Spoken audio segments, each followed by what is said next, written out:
I appreciate that. Every Wednesday, me and AKA the Weatherman come to you live from GTT Studios at John Jones Real Estate, and we talk about relative topics to Murfreesboro, Tennessee real estate. We like to make it informative, we like to make it educational, but most of all, we like to have fun.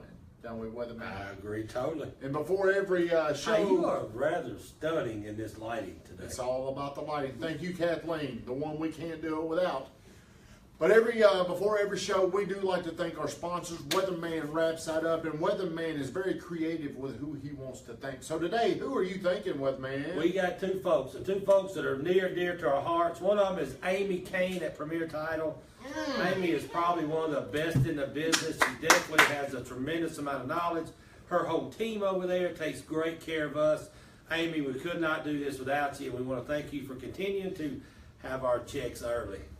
Let me tell you, keep going with me, I'm sorry. And we also got our friend, our buddy, the Big Kahuna with Aloha Heating and Air. Guys that were getting into this fall season and we're getting into needing that heat check. He just took care of everybody's AC. Don't forget the Big Kahuna to take care of all your AC and heating needs.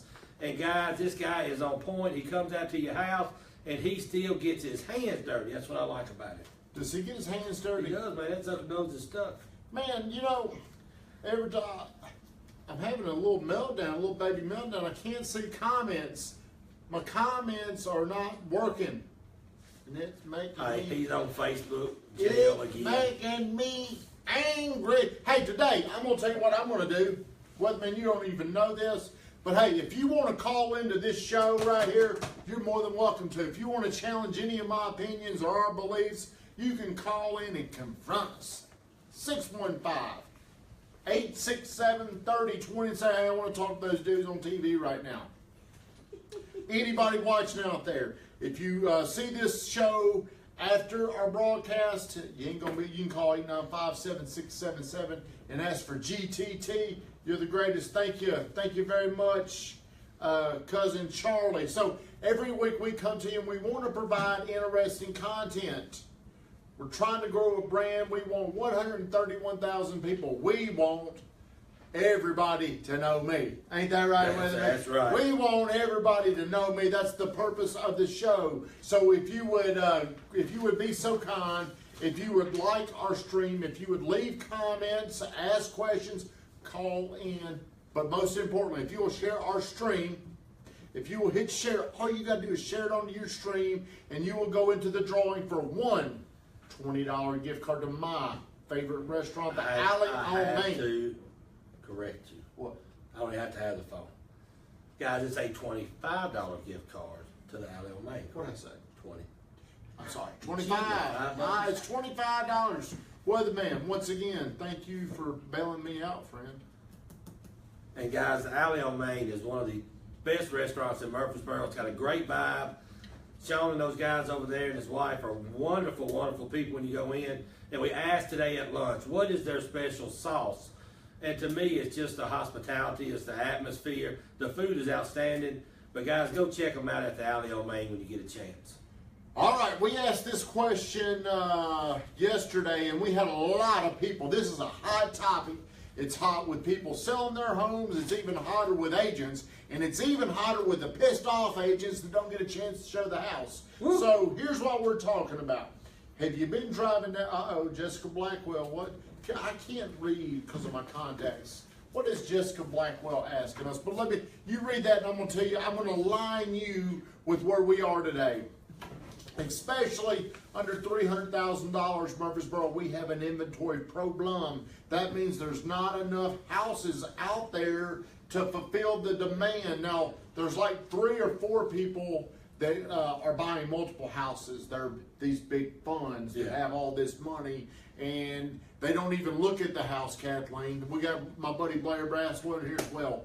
They don't even look at these houses. So the moment it's listed, one of their agents sees it, and they start sending offers, okay? So Sight unseen. Sight unseen. They make very close to list price offers, very, very lenient inspection language in there. They'll close within 30 days. They're very accommodating. And I'm going to be honest with you, if you're a buyer, if you're a home owner, They're very hard to compete with. So there's probably, what, 4 or 5 of them maybe locally? Absolutely. Tony would all join.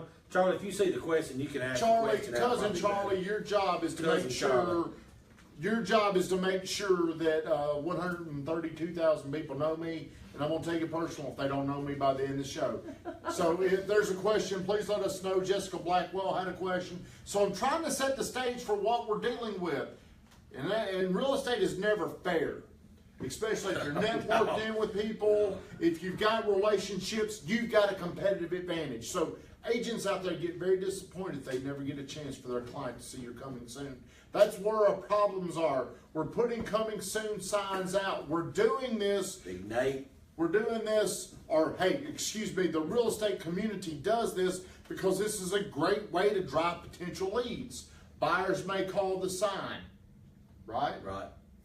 So I'm just trying to let you know there's going to be pros and cons, and we'll be happy. If you want to call in here and challenge me on any of this, 615-867-3020. So hey, let's go ahead and start with some pros. So here, you said something first before you start with the pros. The big fight in real estate is 2 words: coming soon. Yes. And so those coming soon signs means it ain't yet here.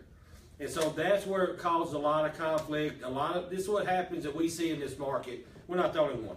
It's coming soon. Everybody's driving by, and you start getting all these phone calls. What do I do with the phone calls? What do you do? What do you do with them? No, that's just what everybody's thinking. I mean, what do I do with all these 15, 20 people making all these crazy offers out loud, and this is what we'll do, this is who we are, our offer will be great. Yep. So let's say, hey, we've done a few of these on our existing homes where we go out there, we talk to them, and the people have identified where they want to move. A lot of times people don't want to make an offer until they know their next house. Therefore, they've made an offer contingent upon selling theirs, which is not the best way to do it. So during that 10 days or so, there may be a coming soon sign. Mm-hmm. Well, it does not have, when you do that, you're limited to who comes by it, or our social media presence, or your social media presence can help build an audience or potential buyers. So, hey everybody, please share this stream. If you share it, I'm going to come back in here and I'm going to look and find who I want to get that gift card to. And I'm thinking it could go to you, Weatherman, because you might be the only one that shared it. So, what are you hearing from some of your agent friends out there? And it's no fun to let people down. Here's the problem. If we got it coming soon, and I don't mind telling you, we had one this weekend, and I'm not going to tell you the agents that bought it yet because they made a great offer. But at the end of the day, if 15 people want to see it, 14 people are going to be mad. So at this point, somebody made a great offer, pretty much sight unseen, and at the end of the day, I had to present that offer to my seller. And so my seller made the decision, do I take this offer or do I let it go to market? Well, guess what? They found the house they wanted. They had to sell their house first. It was a no-brainer to them. It was done, over with, clean offer, done deal. Now, that means we had to deal with a buttload of phone calls, but at the end of the day, if somebody really wanted to buy it, they could have wrote an offer up, sight unseen, and I'd have had to present it. And here's where agents probably, and I hate to say this because I'd be one too, okay?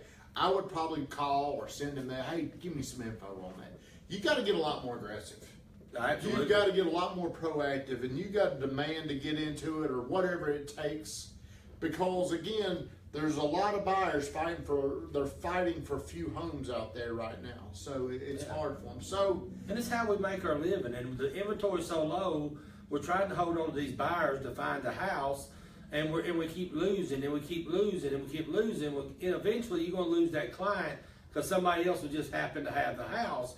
So it's a lot of stress and a lot of pressure on the agent. It's a lot of stress and pressure on the buyer, the sellers, everybody. It's not a fun situation to be in. And unfortunately, I've been on the other side a bunch of times. That's right. Hey, our girl Belinda Ander, hey, one of these sponsors of the show, Belinda Ander. Hey, if you're going to go out there and buy a house, it does help you. And this is probably illegal to say, but if you're pre-qualified by Belinda, that's like you're a AAA rated bond. Yes. That's what that means. So Belinda Ander's pre-qualifications mean more than just about everybody else's. So hey, back to the topic. Here's the con that we're going to constantly get about this. You could be leaving money on the table if you go ahead and take that offer. So, okay, well, that's probably the only con that I can think of ultimately, because people are going to say, well, you could have gotten multiple offers, you could have gotten more money. Let's go ahead and deal with the con right now. We could have potentially gotten more money. What is our thought on that, Weatherman? Most of the time when you overpay for something, there's an ulterior motive in your mind that I can get something back. And so a lot of times, even if you overpay, the way you get it back is, what if it doesn't appraise? So that's our big stipulation. So, hey, there's a trick out there amongst agents, and I know most of Rutherford County agents don't do this. And so here's what a lot of people do. They'll say, I'll pay $10,000 over appraisal, no matter. Well, guess what? You still don't. If you don't have $10,000, you still get out for the financial contingency. So at the end of the day, once you get to that far, sometimes you, like the seller, will go ahead and sell it anyway. So there's a lot of tricks going on in this market to get people houses. And so it's very aggressive agents are doing this. Swapping loans is another thing that people do. But when you go to multiple offers and you go to that, you always have a couple red flags to look for. And most of the time it's, I overpaid for this house. Buyer's remorse comes in very, very quickly. Okay, so let's go ahead and position this if you're a seller. Whenever Weatherman, be careful, big man, be careful. Whenever we're going out there to list your house, we're not listing it at a price lower than what others have sold for. Right. Every seller out there now wants to break the last sale. Yes. So we're already at every listing, we're already in a position to where, hey, this may not appraise. We're already trying to set record highs. So what we're doing, here's my opinion. Whenever you list, or whatever you're doing coming soon, the best time to sell your house is when somebody wants it. You can type that down right there, Blair Braswell or Cousin Charlie. The best time is when somebody wants it. Use the MLS as your leverage. If you don't want to pay this, you can just wait. We'll put it on the market, and then the market will decide what we're really worth. So a lot of these people that are saying, well, if you'd have listed, you could have probably driven that price up. Let me tell you something.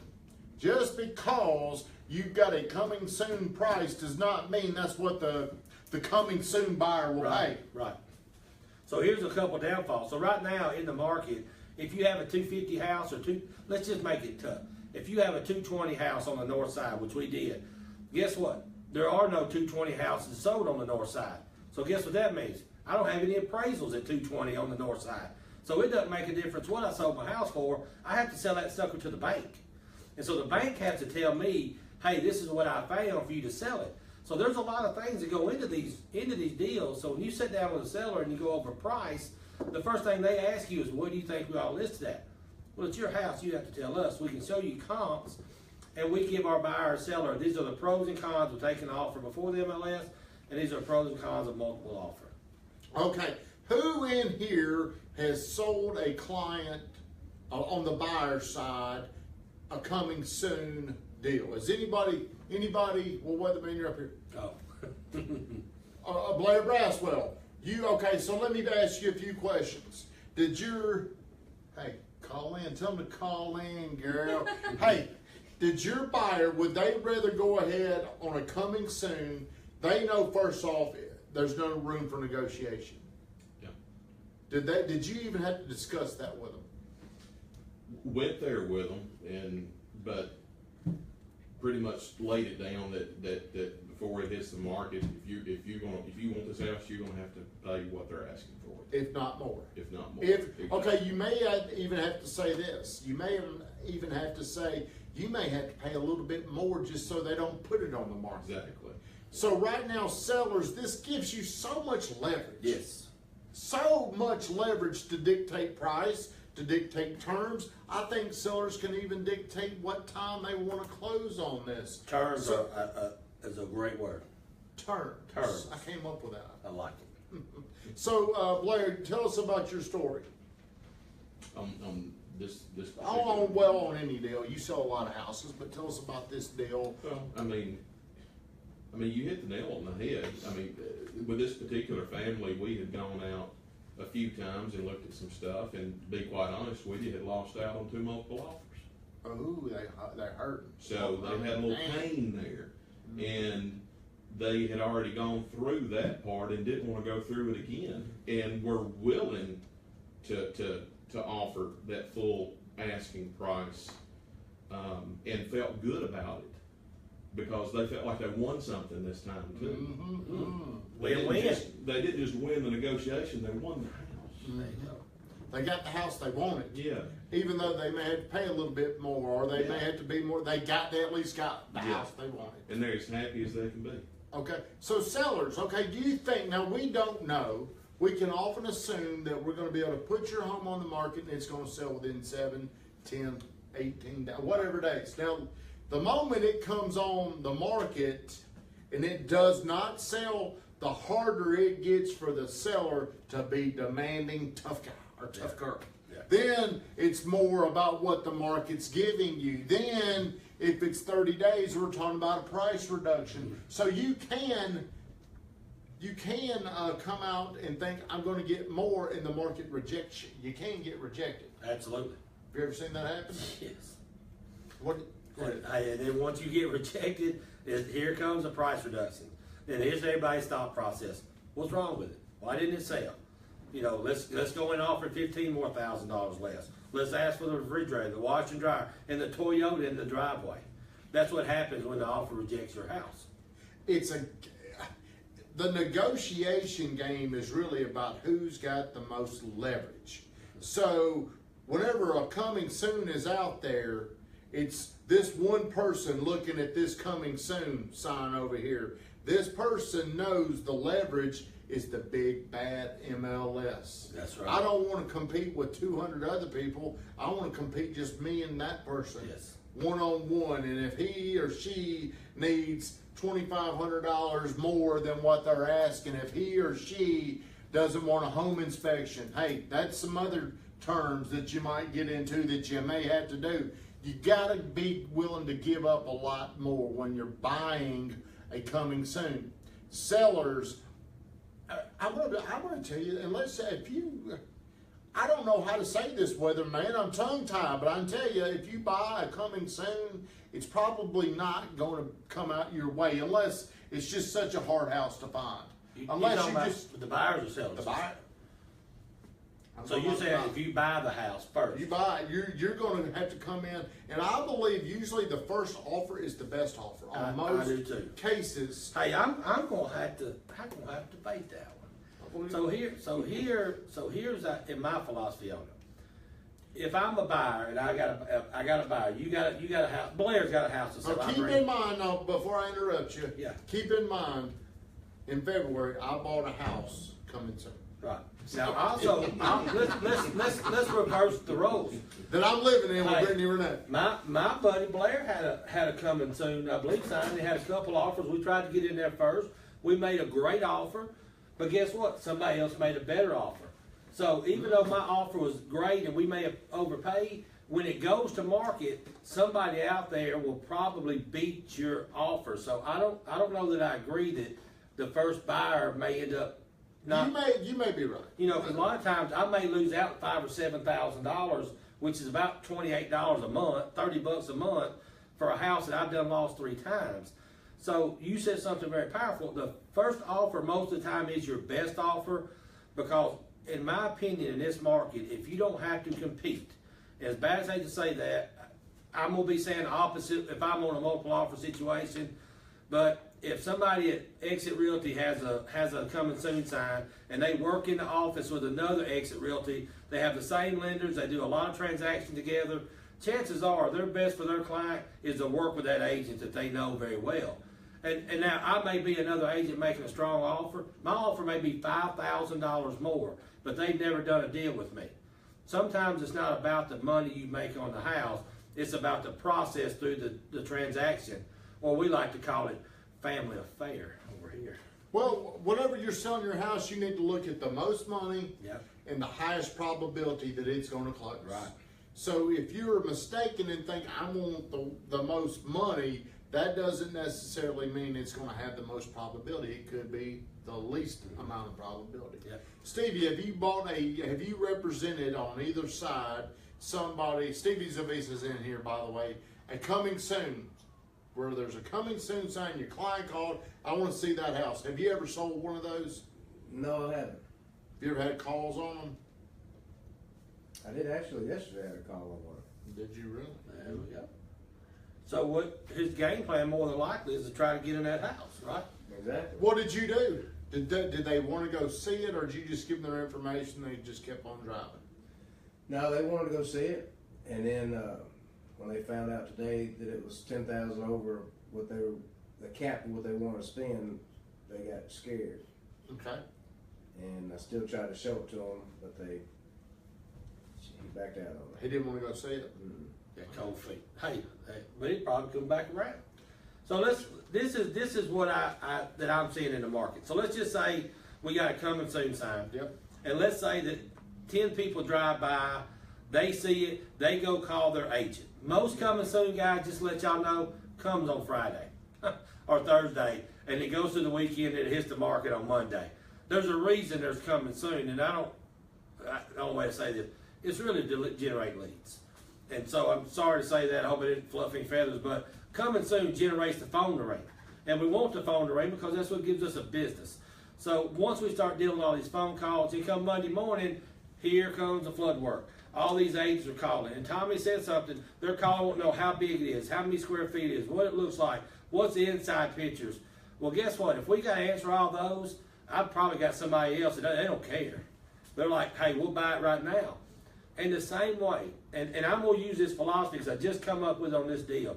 If I see a coming soon and I have a buyer, I'm probably going to write an offer up before I even see the house. I'm going to write it up. That's what hedge funds are doing. Because, hey, that's what they're doing. If I'm not mistaken, isn't it our fiduciary duty to show all offers? Yeah.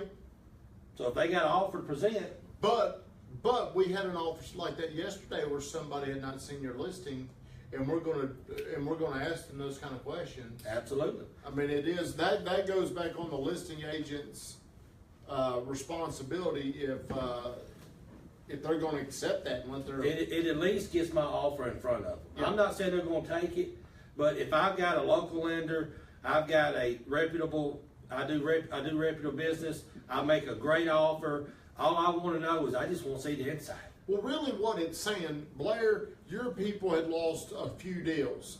They probably didn't ask all those questions. You probably didn't have to call and ask all. They just want to get in. They was, hey, Yeah. just don't tell me about the details. Just let me get in this thing. Right. So whatever you're calling, like we'll put stuff up here. Kathleen is the greatest. She puts a lot of posts up here, and then I go back and I get notifications like, well, I need more details. Well, hey, I needed more time. I mean, you ran out of time. So if you see something coming like that, you're gonna have to. Oh, hey! Do we want to do a speaker? Yeah. Good time, Tommy. Hey, well, first time caller, long time listener. Hey! I'm blushing. So, 64280. Ding. What can we do for you today, caller? Hey, just want to tell you how much I appreciate you guys. Murfreesboro can't do without you guys. We appreciate everything that you do for the community. Hey, have you shared this stream? Yeah. We're gonna go and we're gonna get your information, and you're gonna get an Alley on gift card, an Alley on Main gift card. First time caller is the winner this week because Hey, we had somebody here's the greatest. Sir, thank you so much for calling in. We really appreciate it. All right. Thank you, buddy. Thank you. that A was phone call. Hey, how often does that happen on Real Estate 101? There we go. So, hey, do we have any questions? Does any of our people out here have any questions? Here's the question I got. I propose to anybody out there: How can you make your offer stand out in a coming soon? So, Stevie Savisa, how can you, if you want to make an offer on a $225,000 house, how could you present your offer to where I do not put that house on the market? It's a Godfather offer. It's like too good to pass up, or how? What? Don't give me a reason to say no. I can only say yes. No contingency whatsoever. No contingency. No financing contingency. You gotta have that bad boy. That Because if you get a loan, if it's not a cash offer, you got to do. contingency meaning I can sell something Yeah. else to get it. I'll tell you something we've even been able to do. I don't know if you're still on here, Belinda, but sometimes when they call in, we can even say, for us to take your offer, you got to go over here to our bank. Yeah. Well, it's probably not legal, so hey, that we may or may not. Well, do I that. mean, the reason why, hey, you don't have to use them, but we want you pre-qualified by them. And I'm gonna tell you what, Belinda, and I like to. She's like a Can we pretty. edit that part out, what I She's just like said? a pretty parakeet in the jungle. I like her. You just want. Hey! Hey, back to Belinda in a minute. Good time, Tommy. Hey, first time caller, listen all the time, 6'8", 6'50". Ooh, Ooh, hey, I only have one friend that's that tall. ooh, we like him too. Hey, how long before you think it's the last? This real estate revival y'all got going on. Hey, It's gonna last till it ends, sir. It's gonna last till it crashes. I tell you what, when you think positive, great things are coming. So, hey, I don't see no end in sight, my friend. Sir, let me ask you this question. How long do you think it's gonna last? Oh, I think probably late 18, early 19. Okay. Well, do you think prices are higher in 2017 than they were in 1917? Are they high? Golly, I don't think you can buy a house in 1917. Are prices higher in 2017 or 1917? Well, I don't know. I mean, I'm old. Hey, did your granddaddy have a $400,000 house in 2017? Or, I'm sorry, Hey, 1917? Colin, we appreciate you calling in. We hate to call you on live radio, but No, to answer your phone call, that is a great question, and that's something we all want to know. Unfortunately, there's no way. But I do want to say this, and caller, we appreciate you. Roll Tide. We appreciate you calling in. I did read something the other day in Texas. Texas is a leading indicator, and this was for new construction houses. For the first time since the recovery, there was a month-over-month decline in sales price for new homes. And it was not because of more inventory. It was because that the consumers in Texas have just said it's too much. We can't keep paying this. And the experts that I was listening to feel like this is probably a trend that's 6 months to a year in front of the rest of us. So let's just say if it was a year ahead of us, what would that be? Almost 2019? Well, what if we say there's still so many people coming to this area? Real estate is always geographical. We don't check the weather to go to Las Vegas. We don't check Nashville weather if we're going to Las Vegas. Same thing goes for real estate. It's so localized. What's going on around here could be so special. It could last a lot longer. I did talk to a buyer, or an agent that represents one of those hedge funds that have probably bought thousands of homes in our market. Yeah. And they have decided they're going to continue to buy for the next 7 to 10 years. And they're also loosening their restrictions. So they're going to be even more aggressive, which is going to make it even tougher for first-time home buyers. Yeah, I don't think we're going to have a big fallout in late 18, early 19. I think we just have maybe a leveling off. But a leveling off means it'll still be just as good as it is now. That's right. We hope. That's right. Now, the last caller, he got something at the alley. I'm just take like a couple pieces of chicken and biscuits. You know Hey, what? hey. We're going to track down your information, and you too will get an Alley on Main gift card. $25. Mr. Colin, we appreciate you calling Colin, in. we can't do it without you. Good talking to you, friend. Roll Tide. Thank you very much. We have had 2 calls. Can anybody from the audience, would y'all like to call perhaps? For Alley on Main gift card. So, to go back to, we were talking about to Stevie and Belinda. So, I may even have Belinda, and as good as Belinda is, I've been in a multiple offer situation. Well, my preferred lender, who I got partnership with her, she called my selling agent for me and vouched for this buyer. So you want to talk about something powerful. When I'm in a multiple offer situation and my lender calls the selling agent and says, hey, take this guy's offer. He is solid. I guarantee the loan. Guess who got that deal? Weatherman. This guy, and That's it was a multiple offer under 250 on acres, Another phone ring. and man, it was hard to win, and we won it. What would have happened if a mortgage person from Quicken Loans. Quicken Loans called up and said, "You got to take this"? They'd have probably been real nice, and I appreciate you calling, and hope you have a great day, and took my offer. But, so, we're talking about making our offers great. That's one way. High earnest money. And now, some people don't have a lot of earnest money. If you can do a couple $1,000, $3,000, if you're going to put $10,000 down, put $10,000 down. You're going to pay it down anyway in 30 days. That's one. Home inspection, we can't ever recommend you doing that. That's a big one. Appraisal, if you want to pay over appraisal, but if you're going to pay over appraisal, put some non-refundable earnest money to cover that amount to make your offer stand out. So once you bring a home run deal and somebody looks at it, it's very hard to say no.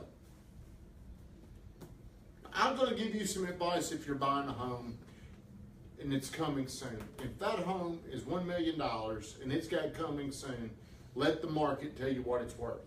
Would you agree? $1 The million. coming soon is only relative to where there's so much demand. Yeah. Under $450,000, unless it's just a cool, unique home, I wouldn't let that coming soon bother me. The lower you get in price, the more weight that coming soon sign has. So remember, coming soon signs are much more valuable under $250,000. Absolutely. And with our coming soon, just to give you a little input, I know we got some agents out there that's a little bit upset at us. The terms to my folks were, they got 4 kids or 3 kids. They didn't have to show the house. They didn't have to worry about cleaning up. They could go ahead and start packing. They've already had their house. They removed that contingency. And so you want to talk about making a seller happy when they can go at the next 30 days. It's going to be chaos. They don't have to deal with 30 people showing the houses. They don't have to keep picking up. Man, they were ecstatic. I mean, they could have cared less if it was $15,000 more, because the terms made them very, very happy. Do we have any more questions before we've been We going? do have a good one from Jessica Blackwell. Yeah, she was one. Sorry, Jessica. She's got a client wanting to buy now, but they've only been in their home 1 year. So because of the value, they want to sell now, but they'll have to pay capital gains tax. What is the benefit of buying now instead of waiting until next year when they wouldn't have to pay that tax? Well, I think first off, you can never just look at one part of the big picture. The big picture for them is they're wanting to move, they're wanting to go somewhere else. So what would it be if they waited, prices go up, interest rates go up? What would the savings be? And why do they really want to move? What's the reason? How much, Jessica, how much is their house gone up? You know, more than likely they're probably not going to make that much. $50,000. If they did, that's not a bad thing to have to pay capital gains on a profit like that. Yeah, so the capital gains are going to be based off of what the basis of the property, the purchase was. Then it goes up. So any expenses that you've got in that house, you can use against that. If you've done landscaping, if you've done any repairs or added any type of value to that house, you can use that. Then of course you can always use, you're always going to count the commission in there. So more than likely the gain's not as much as they think. They've been in a year, it's going to be a 20% gain against the net gain. Yeah. And what's amazing is how cool is it that you've been in a house a year and you can sell it and not have to pay the real estate commission. Yeah. You know, so you pay the real estate commission and make some money in this market we're in right now. I think a lot of people are confused on hey, Roy Frazier, the greatest insurance guy. I see you sneaking on here. I think a lot of people are mistaken as opposed to the capital gains tax on what you pay versus what you net is the capital gains. A lot of people are concerned about what they pay versus what they get back, their monies that they're getting. Right. That ain't your capital gains.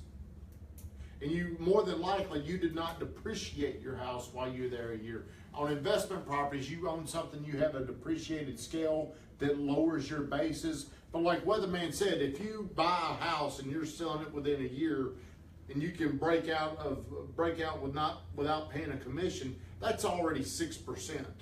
Unless they just got a great deal, Jessica, more than likely they're gonna have to pay very little capital gains. Very little. Very little, unless somehow, some way, but think about that 6%, then then you start factoring in things. Hey, if you're in that under 300 range and you were wanting to build a bigger house, this is the best time to probably resell because the inventory is plentiful over 400. So if you are wanting that extra house, there may be some added value to sell something a year ago that you think, well, hey, I need a little bit more space. It may be the very best time to sell right now. Do we have any more questions? Anybody from the audience? And thank everybody in the audience for being here. And there are 2 Alley on Main recipients. We this got week. 2 people from the Alley on Main. So straight from the gut, we apologize in advance. You will not be getting an Alley Straight on from the Main. gut, we're out of stuff to give you. But tomorrow night, me and Brittany Renee are going to go live. We're going to square off. What are we talking about tomorrow? We're talking about being a know-it-all. Mansplaining. Mansplaining. I'm talking about mansplaining on my baby straight from the gut tomorrow night. Do you know what mansplaining means? It's when I state something so obvious. It's like being Captain Obvious. You ever seen Captain Obvious commercials? That's mansplaining, and nothing pisses my girlfriend off more than me saying, hey, you need to turn right there. Well, that'd be like a know-it-all. Oh, yeah. No. Well, here's how it arrived, okay? Whenever, Brittany, I'm sorry, whenever she's telling me something, and I already know, like she started into the conversation and she's saying things, I'm not great at listening, okay? I want to skip the listening part and go into the fixing part. Well, that makes women mad. But hey, how do you get better at it? And what should you do? That's where it came from, Kathleen, damn it. Whenever they're telling you something that you know is wrong, should you listen or should you be the know-it-all and speak up and tell them the truth? What do you think, Blair? Tune in Your tomorrow girlfriend night. will know.